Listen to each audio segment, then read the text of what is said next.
आशा करता हूं आप सब बहुत अच्छे होंगे। मेरा नाम है सिद्धांत अग्निहोत्री। स्टडी ग्लोस पे आपका बहुत बहुत स्वागत है। देखिए, इस बार महाराष्ट्र में इलेक्शन हुए, बहुत अच्छी बात है। महाराष्ट्र में इलेक्शन हुए, अम, महायुति जो है वो पावर में आई और बीजेपी, मुझे लगता कि अगर मुझे ऐसा लगा कि बीजेपी को और सीटों पे लड़ना चाहिए था।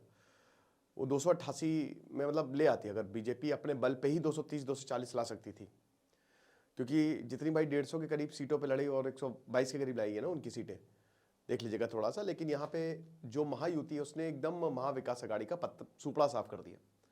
लेकिन दोस्तों, पॉलिटिकल पार्टी कोई भी हो, देवेंद्र फडणवीस को एक बढ़िया लीडर है, जबरदस्त लीडर है वो, लेकिन हमको कुछ चीजें समझनी पड़ेंगी। यहां मेरा मकसद ये नहीं है कि किसी को क्रिटिसाइज करना, मेरा मकसद ये है कि हमें साथ में मिलकर एक बेहतर भारत का निर्माण करें। और उससे बड़ी चीज ये है कि हम समझें कि आखिरकार फंडामेंटल्स हमारे कमजोर हैं, और जब तक हम उसको सही नहीं करेंगे हमारा कुछ होने वाला है नहीं। तो इसीलिए आज मैं बताऊंगा कि आखिरकार प्रॉब्लम क्या है महाराष्ट्र में। दिक्कतें बहुत ज्यादा हैं। ठीक है, सबसे अमीर राज्य है महाराष्ट्र, जीएसडीपी में नंबर 1 है, जीडीपी में भी महाराष्ट्र जो अच्छा खासा कंट्रीब्यूट करता है, समृद्ध है महाराष्ट्र, लेकिन इनइक्वालिटी भी ज्यादा है। आप कोंकण रीजन अगर देख लो तो वो तो आपको बहुत समृद्ध मिलेगा। अब कल जो है वो देवेंद्र फडणवीस की शपथ ग्रहण समारोह था, उसमें आपको बड़े बड़े स्टार मिले। मैं कभी कभी ये पूछता हूं कि मुझे लगता है कि इसके अलावा आम जनता को लाना चाहिए, आम जनता को बैठाना चाहिए शपथ ग्रहण समारोह में, उनको जरूर बैठाना चाहिए, क्योंकि आप उनके नुमाइंदे हो। अब यहां पे बहुत अच्छा हुआ, बहुत सेलिब्रेशन हो, लेकिन ये जो जीत मिली है दोस्तों, या अगर मान लीजिए महाविकास अघाड़ी भी जीतती, तो ये जीत मतलब वही बात है ना कि बहुत ही बेकार है ये। जिस तरीके से कैंपेनिंग हुई है, जिस तरीके से बस पैसा फेंका गया है, ये बहुत ही अच्छे इलेक्शंस तो रहे नहीं। आप जीते, नो डाउट, बधाई हो। और अगर कांग्रेस जीतती या तो भी उनको भी बधाई हो। लेकिन अगर कांग्रेस महाविकास अघाड़ी भी जीती ना, तो भी हम यही बात कह रहे होते। जो मुद्दे हैं, क्या वो वाकई में मुद्दे हैं? पॉलिटिशियंस आ गए, 5 साल तक रहेंगे, बढ़िया है, अच्छा है, पावर है इनके पास, और पावरफुल लोग भी जो है वो सेरेमनी अटेंड करने आए। अब ये जितनी भी चीजें हैं आप देख सकते हो, ये है ना, रणवीर कपूर है, सचिन तेंदुलकर हैं, संजय दत्त हैं, सारे के सारे लोग, ये जितने भी बड़े लोग हैं, सबके सब आए सेरेमनी को अटेंड करने। बढ़िया है, अच्छी बात है, Devendra Fadnavis is set to be the CM. लेकिन बात वहीं आएगी आके अटकेगी कि क्या ये महाराष्ट्र इन सबके लायक है? पहले हम एक बात करते हैं कि महाराष्ट्र जो है, मुंबई, कोंकण रीजन, 5 रीजन में महाराष्ट्र डिवाइडेड है, ठीक है। इसमें कोंकण रीजन सबसे अमीर है, आधे से ज्यादा 41% पूरा पैसा यहीं से ही आता है, सबसे ज्यादा। अब कोंकण रीजन में क्या क्या आ गया आपका? मुंबई आ गया, सिंधुदुर्ग आ गया, ठाणे आ गया, बेसिकली 6 डिस्ट्रिक्ट आते हैं आपका। कोल्हापुर आ गया आपका, अभी मैं भूल रहा हूँ, रत्नागिरी आ गया, पालघर आ गया, ठीक है ना। ये डिस्ट्रिक्ट हैं जो आपके आते हैं Konkan region, basically coastal area पूरा का पूरा कोंकण रीजन। और मुंबई आ गया, और मुंबई ने पूरे महाराष्ट्र को, क्या पूरे भारत को संभाला हुआ है। Mumbai is the financial capital of India, यह बात बिल्कुल सच है। इंडस्ट्रीज के मामले में पुणे ने बाजी मारी हुई है। मुंबई और पुणे बहुत डेवलप्ड है, बहुत ज्यादा। पुणे में आईटी इंडस्ट्री है, इंफ्रास्ट्रक्चरल डेवलपमेंट पुणे में जबरदस्त तरीके से हो रहा है, गजब का इन्वेस्टमेंट पुणे में हमको देखने को मिल रहा है, बहुत अच्छा है, सब बढ़िया है। दूसरा आपका आता है नासिक डिवीजन। नासिक डिवीजन भी वो भी इंडस्ट्रीज है वहां पे, नासिक में भी एग्रीकल्चरल रीजन है वो, वहां पे बढ़िया है, मतलब एक तरीके से चीजें बेहतर है, चलती जा रही हैं, राइट। उसके बाद आपका इधर विदर्भा डिवीजन आ जाता है, विदर्भा और मराठवाड़ा डिवीजन। ये जो 2 डिवीजन है ना, यहां रियल प्रॉब्लम है, ये रेन शैडो एरियाज में आते हैं। यहां पे बारिश कम होने की वजह से खेती बहुत जबरदस्त तरीके से हैम्पर होती है, राइट। और फिर आपका पुणे डिवीजन आ जाता है। तो बेसिकली 5 डिवीजन है, पुणे डिवीजन और कोंकण डिवीजन तो अच्छे खासे अमीर है, लेकिन विदर्भा और मराठवाड़ा नहीं है। और आपको इसमें भी मैं एक चीज बता दूं, मुंबई में अनइक्वालिटी जबरदस्त है। जो सबसे बड़ा गढ़ है वहां पे सबसे बड़ा स्लम भी है। मुंबई धारावी जो है वो सबसे बड़ा स्लम एरिया है। फंडामेंटल्स भी मुंबई के वीक हैं, बारिश होती है मुंबई डूब जाता है।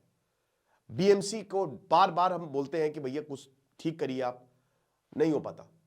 एक नाथ शिंदे कहते हैं कि 2 साल के अंदर अंदर पॉट होल्स खत्म कर देंगे, नहीं कर पाते वो, और इसको स्पिरिट ऑफ मुंबई कह के टाल दिया जाता है।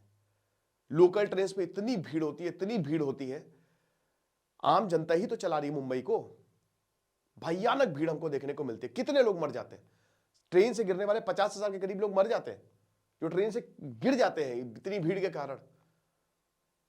परेशान लोगों को तो यही टेंशन रहती, भाई कल लोकल में जाना है, और इसको अगेन स्पिरिट ऑफ मुंबई कह के टाल दिया जाता है, राइट। अनएम्प्लॉयमेंट की भी प्रॉब्लम है, वो पूरे महाराष्ट्र में ही है। एक बेरोजगारी की दिक्कतें हैं, रिजर्वेशन की दिक्कत है, मराठा रिजर्वेशन, उसको लेकर समय समय पर प्रोटेस्ट होते रहते हैं। महाविकास आघाड़ी ने कहा हम रिजर्वेशन दे देंगे, हम आपको रिजर्वेशन आरक्षण दे देंगे, ये उनका भरोसा था, बहुत गलत था। संविधान के हिसाब से भाई 60% रिजर्वेशन गया, कट डाउन कर दिया। इंदिरा सोनी केस के हिसाब से 50% से ज्यादा रिजर्वेशन नहीं दे सकते। ड्रेनेज सिस्टम महाराष्ट्र का बहुत ही खराब है, प्रॉपर ड्रेनेज सिस्टम होना चाहिए, राइट। मतलब मुंबई का, स्पेशली मुंबई का मैं बता रहा हूं क्योंकि यहां पे बहुत बारिश होगी और आगे आने वाले समय में और ज्यादा बारिश होने वाली है। लेकिन सबसे बड़ी जो चिंताजनक बात है, फार्मर सुसाइड्स। 3,000 हर साल फार्मर सुसाइड्स करते हैं, और कितने तो डिप्रेशन में होंगे और कितने परेशान होंगे। उसके बाद महाराष्ट्र पे जो कर्जा है 7 लाख करोड़ का, एक डेट होना, एक कर्ज होना किसी भी स्टेट के लिए अच्छी बात नहीं है। आप एक समृद्ध इंसान को कैसे पहचानते हो कि उसके पास कोई कर्ज नहीं है? यही होता है ना, वो ग्रो कर रहा है। लेकिन महाराष्ट्र में इतना ज्यादा कर्ज, 7 लाख, 5 लाख करोड़ तक था पहले 2-3 साल पहले, आज ये 7 लाख करोड़ पे आ गया है। डेट रिडन है महाराष्ट्र, इसकी बात कौन करेगा? डेट रिडन है। अब देखिए पॉलिसीज क्या, किसानों को पैसे दे दो, है ना, लड़कियों को पैसे दे दो, ये दोनों ने किया है। ये मैं सिर्फ एक की बात नहीं कर रहा हूं, ठीक है। और ये जितना भी पैसा आ रहा है ये हमारा आपका है, और बदले में हमको क्या मिलता है? टैक्स, बस यही तो मिलता है। आम आदमी क्या कर रहा है? टैक्स। सरकारी जितने भी स्कूल्स हैं आप उनके हालात देखिए, विदर्भा मराठवाड़ा रीजन वैसे के वैसे ही है, सूखे में ही। शुगर केन प्रोडक्शन हद से ज्यादा हो जाता है तो भी दिक्कत। तो प्रॉब्लम ज्यादा है महाराष्ट्र के, और इस प्रॉब्लम को अभी तक सॉल्व किया नहीं गया है, बल्कि इसको और ज्यादा खराब किया जा रहा है, राइट। देवेंद्र फडणवीस अब आए हैं सीएम, हम उनसे ये उम्मीद करेंगे कि भाई वो आगे जो 5 साल उनके आने वाले हैं उसमें वो जनता के लिए जबरदस्त तरीके से काम करें और ये सारी प्रॉब्लम को खत्म कर दें। इनको खत्म करने में कोई ज्यादा वक्त नहीं लगना है लोग को, दोस्तों। जापान जैसा देश, सिंगापुर जैसा देश, कुछ नहीं था वहां पे, 10 साल के अंदर वो देश कितने डेवलप हो गए, खड़े हो गए एकदम भयानक तरीके से। साउथ कोरिया की हम बात करते हैं, साउथ कोरिया में कुछ नहीं था और 10 साल के अंदर अंदर उनकी जीडीपी दुगनी तिगनी हो गई। तो आपको ये समझना पड़ेगा कि ये प्रॉब्लम बहुत मुश्किल नहीं है, बस पॉलिटिकल विल पावर। अगर आप, अब जैसे किसान है, किसानों को पैसे देने से अच्छा है आप उनकी मदद करो। सही किसानी कैसे करनी है, खेती कैसे करनी है, किसमें ज्यादा प्रोडक्टिविटी है, सूखे रीजन्स को भी बहुत कैसे बढ़िया बनाया जा सकता है, वहां पे भी कैसे खेती हो सकती है, कौन कौन से ऐसे क्रॉप से जो उगाया जा सकता है, ड्रिप इरिगेशन कैसे होगा, आप ये करिए। अंडरग्राउंड वाटर डिप्लीट होता जा रहा है महाराष्ट्र में, ये बहुत बड़ी प्रॉब्लम है, ठीक है। अंडरग्राउंड वाटर, पानी, बहुत सारे महाराष्ट्र में ऐसे गांव है, स्पेशली विदर्भ मराठवाड़ा में, औरतों को कितना 5-5, 6-6 किलोमीटर जाना पड़ता है सिर्फ पानी लेने के लिए। अब उनकी कौन सुध लेगा? आम लोग तो वही है, मिडिल क्लास के पैसे उठाए जा रहे हैं, लोगों में बांटे जा रहे हैं। किसान का कर्जा माफ, किसान का कर्जा माफ। भाई आप कर्ज माफ करोगे फिर कर्ज हो जाएगा, कितना माफ करते रहोगे? लेकिन यहां पे जो पॉलिटिशियंस हैं उनको क्या चाहिए? उनको कुर्सी चाहिए। लोग यहां पॉलिटिशियन जो है अनफॉर्चुनेटली वो लोगों का सोच नहीं रहे जिस हिसाब से सोचना चाहिए। नागपुर में डेवलपमेंट हो रहा है, नितिन गडकरी जी नागपुर से ही आते हैं, अच्छी बात है। और भी जगह डेवलपमेंट हो रहा है। और अगर आप इनइक्वालिटी देखो तो अच्छी खासी है महाराष्ट्र में। मुंबई पुणे में तो आपको ठीक है बढ़िया समृद्धि मिलेगी, लेकिन खाली Maharashtra is not Mumbai and Pune. और मुंबई में भी फंडामेंटल प्रॉब्लम बहुत ज्यादा है।